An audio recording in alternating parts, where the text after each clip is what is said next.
Shalom everyone. I am Samata, a student of the Holy Torah at ACTC Seminary. ఈ వారం తోరా గ్రంథంలో 42వ పర్షా మాటోత్. మాటోత్ అనగా గోత్రాలు అని అర్థం. సెఫర్ తోరా నందు ఇది 42వ పర్షా. సెఫర్ బెమిద్బర్ లేదా సంఖ్యాకాండం నందు ఇది 9వ పర్షా. ఈ పర్షా యొక్క 6వ అల్య వాక్య భాగములు సెఫర్ బెమిద్బర్ లేదా సంఖ్యాకాండము 32వ అధ్యాయం 1 నుండి 19 వాక్యముల వరకు.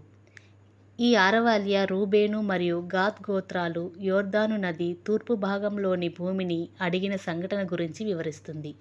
రూబేను మరియు గాద్ గోత్రాల వారు అనేక పశువులను కలిగి ఉన్నారు మరియు యాజెర్ మరియు గిలాద్ భూములు పశువులకు అనువైనవిగా కనిపిస్తాయి.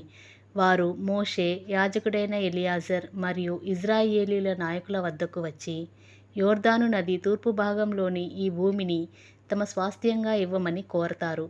మోషే వారి అభ్యర్థనపై కోపగించుకుంటాడు, ఎందుకనగా వారు వాగ్దాన భూమిలోకి ప్రవేశించకుండా తమ సోదరులను విడిచి యుద్ధ బాధ్యత నుండి తప్పుకుంటారని ఆందోళన చెందుతాడు. ఇది గతంలో ఇజ్రాయేలీయుల కాదేష్ బర్నేయాలో చేసిన పాపాన్ని పునరావృతం చేసినట్లు ఉంటుందని అతడు హెచ్చరిస్తాడు.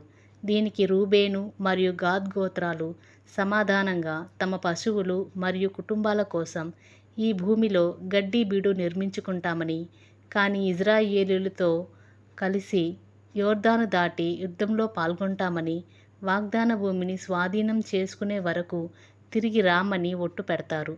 ఈ శాసనం సమాజ ఐక్యత, ఎలోహిం ఆజ్ఞలకు విధేయత మరియు సోదరుల పట్ల బాధ్యతను నొక్కి చెబుతుంది. ప్రియులారా, ఇలాంటి మరిన్ని తోరా పాఠాలను తెలుసుకోవడానికి మా యూట్యూబ్ ఛానల్ను సబ్స్క్రైబ్ చేయండి. షలోమ్ లెహిత్రోత్.